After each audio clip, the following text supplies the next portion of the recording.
Thank you to not just the Filipino fans, but to everyone. I think, here in Indian Wells, of course, sa mga Pinoy, maraming salamat sa suporta. Magkita tayo sana sa Miami at sana sa susunod kong laban mas maganda yung laro ko. Indian Wells organizers thought they were clever putting the Filipina sensation on Stadium 1, but they didn't account for the power of the remote control. After a brutal Tuesday night, the screens are going black.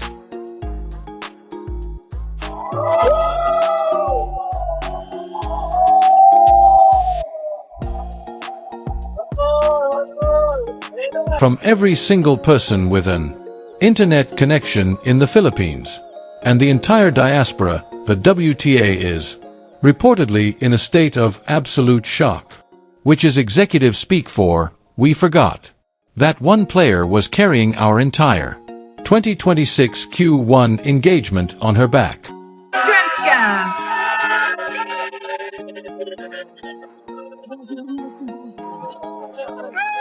And now, ladies and gents, she is from the Philippines. Let's welcome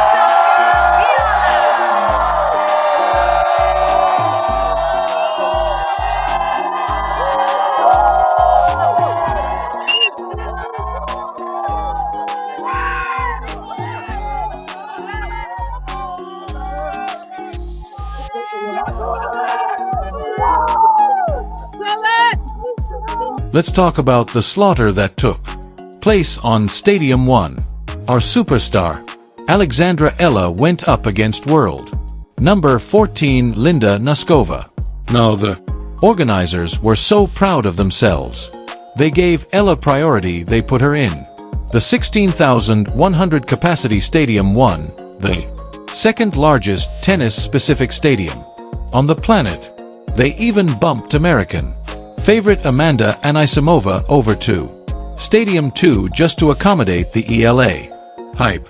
It was a brilliant business move for exactly 56 minutes, because that's how long it took for Noskova to remind everyone why she's ranked 14th. It wasn't just a loss. It was a 6-2, 6-0 demolition. A bagel to finish the set.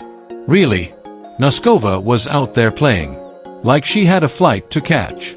And unfortunately for the WTA's television ratings, she took Eala's campaign and the audience's interest with her. Noskova fired 7 aces while Eala had 0. It was less of a tennis match and more of a 55-minute training session for the Czech. Play and our daughter said, "Well, Mom, I'm playing doubles tomorrow. You know that." Oh. Wow, that's so well done.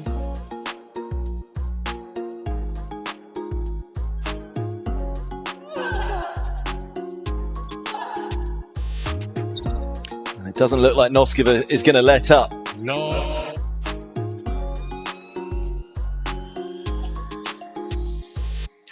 No issue there, though. Yep. The other thing to factor in is that if it is so slow, you're often so far up the court.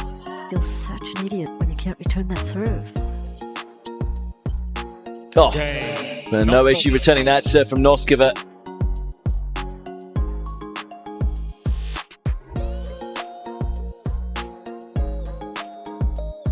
What a performance from Linda Noskova. Battle between two young, talented players. But only one really rose to the challenge. Disappointment for Alex Eala. It's been a good tournament for her. Moving inside the world's top 30 for the first time in her career. But it's Noskova who moves on. A simply devastating display of attacking brilliance. It's the better of Eala. 6-2, 6-love to make the quarterfinals in Indian Wells for the first time in her career. And then the inevitable happened. The moment the handshake at the net was over, the viewership numbers didn't just dip, they cratered. Turns out that when you build an entire marketing strategy around a certified rock star like Alex Eala, your metrics tend to disappear when she does. Who wants to watch the quarterfinals now? Talia, Gibson, Polini. Pini got sent packing by Gibson anyway in a 75-26 61 shocker. So, now we're looking at a quarterfinal between Noskova and an Australian qualifier. I'm sure the advertisers are just thrilled about that matchup. The sarcasm practically writes itself. The tournament organizers are probably staring at their Stadium 1 empty seats today, wondering where all those screaming fans went. Maybe they went back to the practice courts where hundreds of people were literally ignoring Alexander Zverev and Taylor Fritz just to watch Eala tie her shoelaces.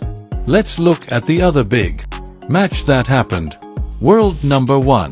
Aryna Sabalenka finally beat Naomi Osaka. It took 6 years, a maternity leave, and Osaka feeling flat-foot for it to happen. Sabalenka won 62, 6 feet 4 inches, and even she admitted that she only started doing better once Naomi got pregnant. How's that for a vote of confidence? Sabalenka is out here winning 70% of her service points. But does anyone care? Not really. The narrative shifted to Eala the moment she stepped onto the California hard courts. Even the veterans are noticing. Novak Djokovic commented earlier this year about the Eala effect after the Australian Open ticketing chaos. He said having too much of a crowd is a good problem. Well, Indian Wells just found out what the bad problem looks like: having a crowd that only exists for one person. Yaya is leaving California with a new career high ranking of world number 28. She's happy. She's leaving with happiness. The WTA, however, is leaving with a massive hole in their viewership data. Remember when she beat Diana Istrika in that marathon 3-set opener? The tournament's day in the live video with Eala got nearly 100,000 views instantly, the most watched video they had all year. They'll be lucky if a highlight reel of the semifinals gets 10% of that. It's almost funny how the WTA tries to pretend it's a global tour, but then gets blindsided when a national icon exits. They gave her the superstar treatment because they wanted the superstar numbers. Well, you got them. And now you get to see what the off button looks like in Manila and beyond. Eala has a poor record against Czech players, but her record against TV executives' blood pressure is 10-0. The organizers made sensible decisions based on the huge support Eala attracts. It was a statement to put her on the primary show court, but the thing about statements is that they usually need a period at the end. Noka provided that period, and now the tournament is just a long, quiet desert wind. Let's dive deeper into why this Eala effect is so terrifying for the WTA brass.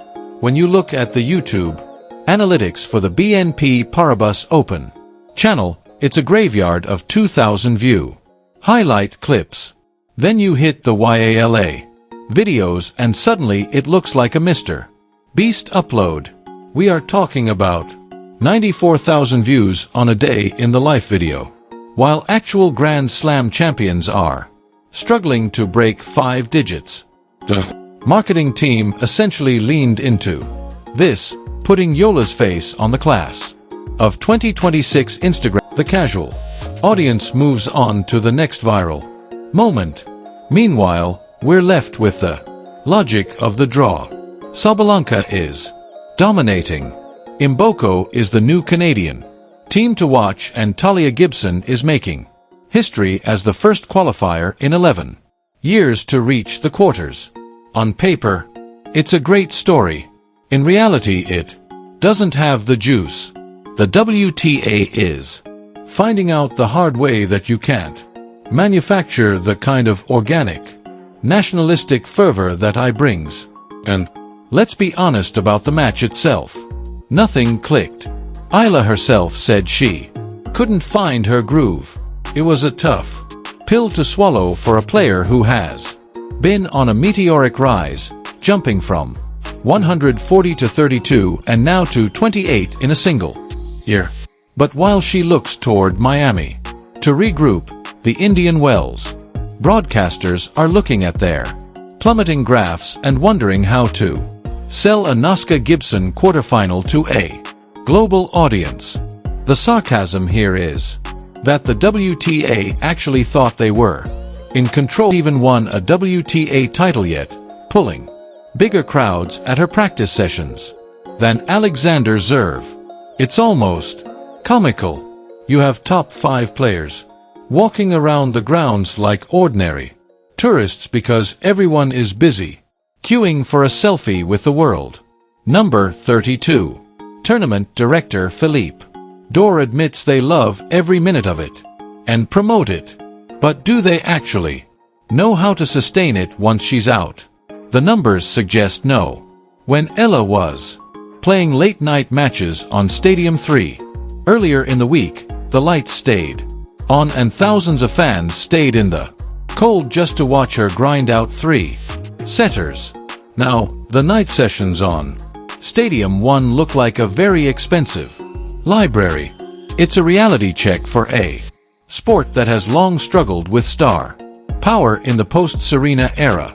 They found a star, but they didn't realize she came with an entire country that would collectively switch off the TV the second she stepped off the court.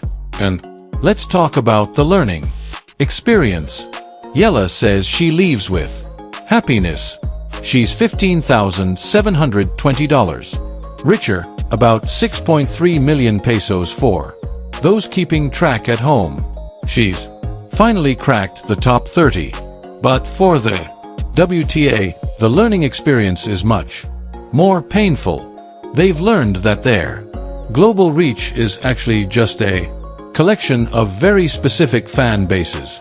When you lose the one that's doing the heavy lifting, your global sport starts looking very local very quickly. We saw this coming in Dubai. We saw it in Doha. And we saw it in Melbourne. The Eala effect is essentially a mobile earthquake. It shows up, shakes everything up, breaks a few records, and then moves on to the next city. Miami is next on the list. Eala has huge points to defend there, 390 points from her miraculous run last year. If she fails to reach the semis, her ranking will drop. If she succeeds, the WTA gets another 2 weeks of inflated numbers.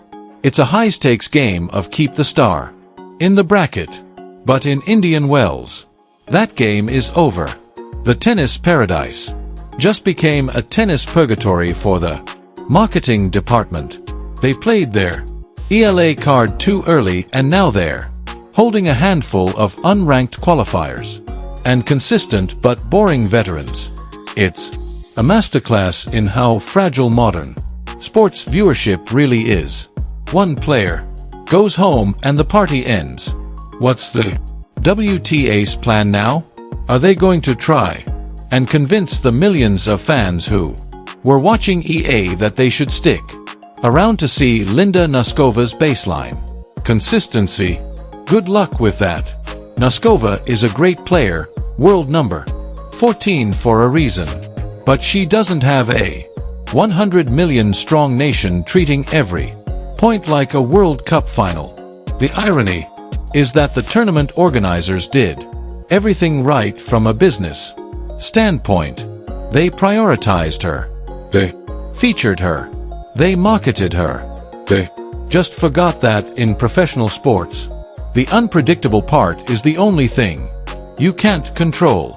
Noskova didn't get the memo that she was supposed to be a supporting character in the Eala movie.